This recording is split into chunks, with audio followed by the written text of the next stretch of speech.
Assalamualaikum warahmatullahi wabarakatuh. Jumpa kembali di channelnya Sahabat Tani. Kesempatan video kali ini saya akan tunjukkan sambung pucuk durian itu simple ya, simple dan sederhana seperti itu. Tetapi hasilnya juga maksimal ya. Hasilnya itu maksimal, istilahnya itu keberhasilan juga lebih tinggi seperti itu. Jadi ini cocok untuk pemula ya, atau tahap yang masih belajar seperti itu. Nah, itu poin pertama. Untuk yang poin kedua itu kita manfaatkan hasil semaian biji durian yang gagal tumbuh ya, atau tidak tumbuh seperti itu. Contohnya itu seperti ini. Nah, ini ada seedling yang gagal tumbuh ya. Itu ada banyak faktor. Ini dulu itu ada yang dipatok ayam, ada yang diinjak ayam seperti itu. Nah, seperti ini sebetulnya dia itu sudah tumbuh, tetapi karena faktor tersebut maka dari itu dia gagal tumbuh ya. Jadi tidak ada tunas baru, tetapi dia itu masih hidup. Nah, ini pada bagian bawah atau bonggol batangnya ini dia masih hidup, dia masih hijau ya, masih segar seperti itu. Nah, semaian yang seperti ini ya, itu jangan dibuang. Alangkah baiknya itu kita manfaatkan ya. Karena kalau dibuang itu eman-eman, sebetulnya ini masih kita bisa manfaatkan untuk sambung pucuk ya. Nah, nanti hasilnya itu seperti ini. Nah, ini dulu itu juga sama ya. Dulu itu hasil semaian biji tetapi gagal tumbuh seperti itu karena banyak faktor. Nah, kemudian ini kita sambung. Nah, nanti hasilnya itu seperti ini. Nah, ini kita gunakan dua mata tunas ya, jadi dua mata tunas, tetapi yang tumbuh ini hanya satu. Nah, ini sengaja kita ikat biar nanti tumbuhnya itu ke atas ya. Ada pula ini yang sudah umurnya itu sudah 1 tahunan ya. Nah, ini dulu hasilnya juga sama ya. Nah, ini sudah rimbun, sangat rimbun ini. Jadi ukurannya ini belum ada 0,5 meter, tapi dia sudah rimbun seperti ini ya. Nah, ini letak sambungannya. Nah, ini letak sambungannya. Kemudian ini kita tambahkan kaki ganda ya, atau batang tambahan. Ini ada dua. Ini batang utamanya. Jadi ini letak sambungannya itu di sini. Kemudian ini kita sambung. Ini umurnya sudah ada 1 tahun lebih. Nah, ini dia udah pendek rimbun ya. Jadi cabangnya itu juga banyak seperti itu. Ini dulu juga memanfaatkan ya, memanfaatkan hasil semaian biji yang gagal tumbuh seperti itu. Nah, jadi kalau dibuang juga eman-eman. Oke, kita akan lanjut prakteknya. Nah, ini salah satu seedling yang gagal tumbuh ya. Nah, tetapi dia masih hidup, ini kita manfaatkan. Ini kita potong ya. Nah, seperti ini.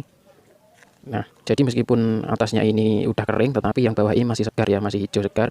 Dia memang tidak bisa tumbuh tunas karena tidak ada mata tunas ya, tidak ada mata tunas pada bagian bonggolnya ini, jadi dia tidak tumbuh. Oke, ini seperti biasa, ini kita siapkan entres ya.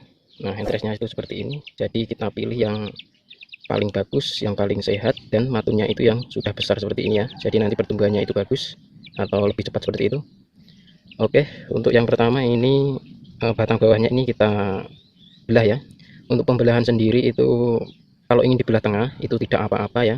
Itu tidak apa-apa, itu bisa. Kalau ingin dibelah seperempat itu juga tidak masalah. Itu juga bisa. Nah, kalau saya sesuaikan dengan besarnya entres ini ya. Jadi nanti itu hasilnya itu lebih rapi dan lebih bagus seperti itu.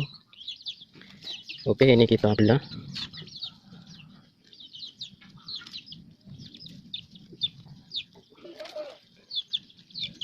Nah, seperti ini. Jadi kita belah seperempatnya saja ya. Nah, untuk batang bawah, maaf, untuk entresnya seperti biasa ini kita sayat di kedua sisinya.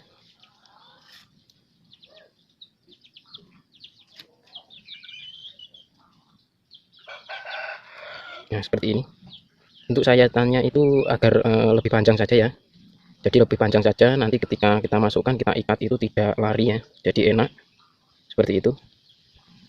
Kalau kurang panjang ini bisa kita belah kembali.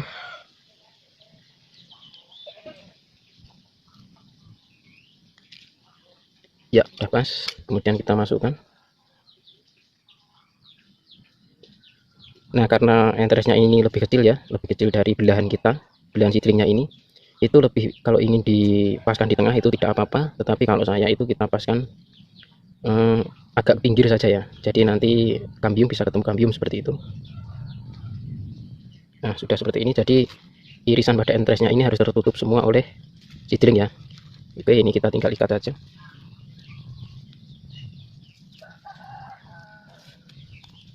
Untuk pengikatan seperti biasa, ini juga jangan terlalu rapat ya, dan terlalu kenceng, nanti bisa melukai entresnya. Yang penting itu bisa nggak ada rongga lah, irisannya itu nggak ada rongga seperti itu ya. Kalau irisan kita itu rata, yang pasti itu kalau kita ngikatnya tidak kencang pun dia sudah rapat ya, tidak ada rongga udaranya.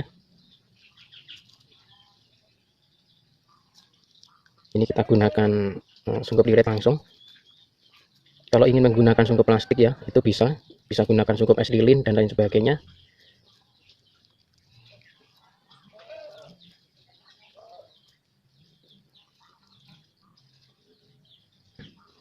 Nah, sudah jadi seperti ini. Jadi sangat gampang ya, sangat simpel, dan tentunya hasilnya juga maksimal, dan saya katakan itu keberhasilan lebih tinggi ya. Jadi lebih tinggi, jadi cocok untuk seorang pemula atau yang masih tahap belajar seperti itu. Jadi ini juga memanfaatkan semaian biji yang gagal tumbuh seperti itu ya. Jadi saya itu kalau sambung begini itu hanya memanfaatkan semaian biji yang gagal tumbuh, karena biasanya saya itu kalau sambung itu yang senangnya itu yang agak tinggi ya. Jadi minimal itu 25 cm dari permukaan polybagnya seperti itu. Biasanya itu saya seperti itu. Nah, ini sekian ya video kali ini. Ini semoga bisa bermanfaat, semoga bisa memotivasi. Wassalamualaikum warahmatullahi wabarakatuh.